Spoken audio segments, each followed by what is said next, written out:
Our intro music is provided by Kevin MacLeod at Incompetech.com.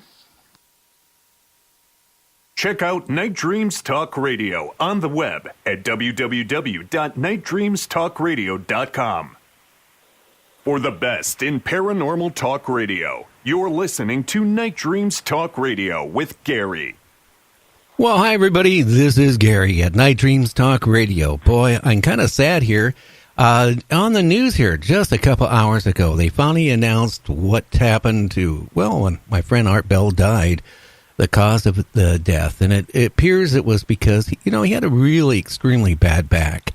And I guess I want everybody to be careful if you're taking pain medication, high blood pressure medicine, or muscle relaxers, or all of them at the same time. And that's what, I hate to say, Art Bell was, I guess, according to the autopsy, I hate to say it, it was two different major painkillers in the system, a muscle relaxer and a high blood pressure medicine. That alone was lethal, and because of his lung disease on top of it, that's why Art is no longer with us. So I am really sad because Art was a friend of mine for many years. Not a great friend, but we were friends. And he's the one who actually got me back into broadcasting because I was retired. And, all I can say is I'm more sad than I was earlier today, because we were talking, about Art Bell before I came on the air. But, you guys out there, if you guys are on pain medication, be careful. I mean, you don't want to start mixing your pain medications because if you do, it can be very lethal. And especially if you even mix a little bit of alcohol with some of these, muscle relaxers and painkillers, they can kill you. Well, anyway, this is Gary at Night Dreams Talk Radio. I want to say again, hi, everybody, from the compound down at the harbor to your place worldwide. Tonight, we have our, one of our favorite guests on our show, Mary Joyce. Hey, you there, Mary? I am, and you just educated me. I did not know that he had passed away. Oh, wow, yeah. It was. So thanks for the heads up on that one. Thank you. Yeah. I mean, I'm sorry. I mean, that isn't what I meant to say. But he certainly has gotten a lot of people interested in alternate subjects. I discovered him, I think, back in the 90s maybe, and I just could not believe what I found when somebody pointed me in that direction. And he was really cutting edge at that time. And all the rest of us since then are not as cutting edge as he was in the beginning. Well, it has a lot to do with his wit was number one. His voice had a lot of it. I mean, it just kind of melded in with the radio. Little story how he got into the paranormal. John Lear was a good friend of Art's. And one day, Lear was, visiting Art in Vegas at the station Art was working at. And I guess what the story Art told me was, he was kind of depressed, that his radio station was doing, show was doing good in Vegas, but he wanted to do more than that. And Lear said, well, Art, why don't you talk about the paranormal, UFOs and stuff like that? And Art's, told me he was kind of really burned out talking about, economics and presidents and wars and all that stuff. And he tried it, and he all of a sudden just, people went crazy over it.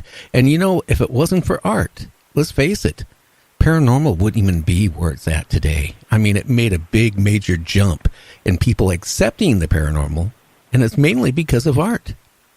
Well, there's two things that I can remember that got me in this direction. That was one, and the other one was when Van Daniken first came out with his very first book. And I read that shortly after it came out, and that was a mind changer, too, for so many people. Oh, yeah. Yeah.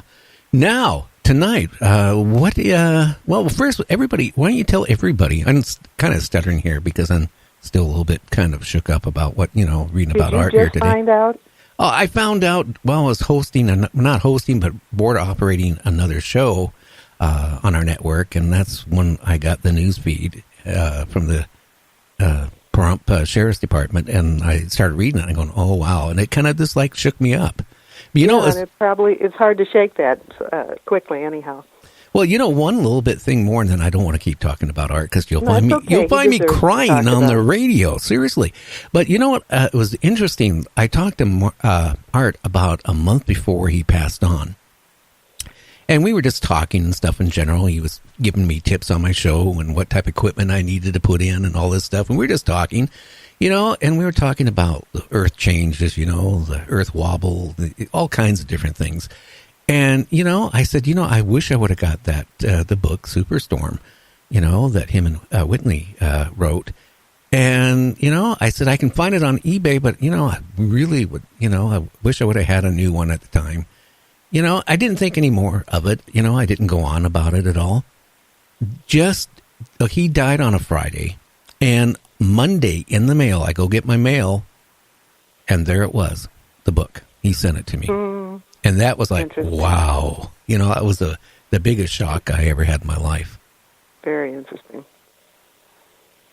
Yeah. So anyway, what are we going to be talking about tonight? And why don't you tell everybody about your website, what you do, and and all that stuff.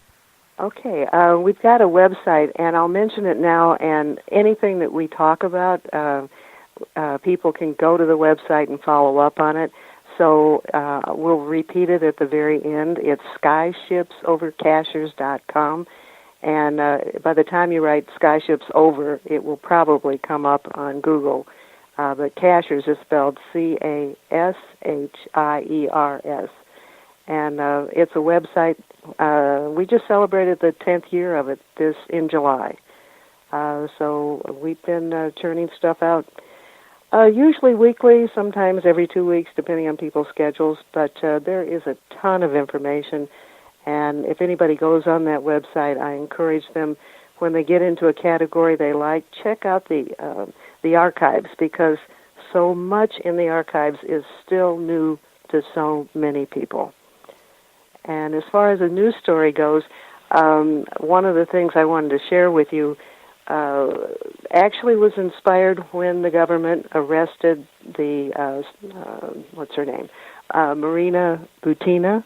Thank God she doesn't have a typical Russian name. And she was arrested for, Russian spying. And when I looked at her picture and the way she operated, all of a sudden, I was back at an international UFO Congress back in 2010, and at the end of the last night, they have a big banquet in a huge, hall, and there's these more tables than I can remember that were round, and 8 people would be seated at each table, and there was this one gal who had a Russian accent. She was dressed very what I would call upscale New York, and the rest of us who were regular Americans going to a convention looked very American. So she kind of stood out in that way. Her accent stood out. She came across as very educated, very worldly, very knowledgeable. And we got into, there was 2 of us. There was myself and Evelyn Gordon, who also is involved with this website. And we got into a conversation across the table with her, and she eventually came over and sat next to us. She was full of questions of us, but anything we asked of her, it was like a fencing game. She could parry the pointed questions off in a different direction. And she gave us a business card. And when we followed up to try to reach her, it didn't work. And after this more recent arrest, I kept thinking, God, she really did act like a Russian spy.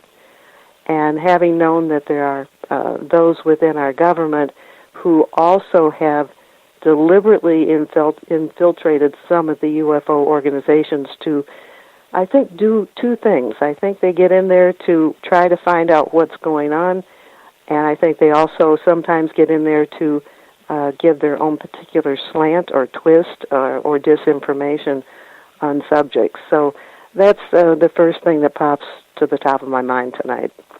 Well, you're so right. Tonight, one of my new hosts for my network is Michael W. Hall. He's an attorney here in Washington State, but he has a group that is called the UFO I-Team. and they're out filming. They're trying to do stuff to show proof that UFOs really do exist, and they're trying their best to do it. Well, tonight it was his first show on the air, and I constantly, from where he was at, for the first half an hour, the feed just kept dropping out, and it seems like anytime I talk about certain subjects, strange things happen. Okay. I don't know if that is across the board or not, because I certainly have been on quite a few different shows, and I don't recall something like that happening. So it's not universal, when you touch on some of those subjects. Now, perhaps it is sometimes. I don't know. Well, you just have to wonder. I think it could be the show, too, because lately I've had a couple, ex-CIA agents on my show, ex-FBI agent. Tonight, after you, actually, I got a ex-DOD person. It was with the DOD for 10 years. And he's going to be talking about... So you may be sending up smoke signals, huh? I mean, you, with your guest, you're sending up smoke signals. Well, that's what I've been told. Sometimes if you have certain guests on, they're on a certain list that people pay attention to them. So then if they're on a talk show, then they pay attention to that talk show. Gotcha. Yeah, no doubt about it. Yeah, when I talk about Bigfoot, or if I talk about, other things, or if I discuss somebody talking about UFOs in general, and they're not somebody that is well known, I don't even have problems. I didn't even have problems when I had Stephen Bassett on 2 weeks ago. Hey, and a whole 2 hours went by faster than I could count to 3. So he's nothing new to them. I guess they have him figured out. Well, they haven't figured me out yet. Thank God. So, what is you want to talk about? Like the aliens, Antarctica, all that stuff. And I hate to say it, I lost my notes. Are you on for an hour tonight, or just a half an hour? Just for whatever you wish. An hour would be really great, because that's what I told the second guest. He's coming on in an hour from now. So okay, we can do that. We can do that. Okay. But as far as Antarctica goes, there's so much stuff that's on YouTube and things like that people are seeing, and you just wonder, all right, how real is this? So what I've done is, whenever I deal with this subject of Antarctica, I try to stay as close to believable reality as possible. And we've just posted 2 articles this week about them.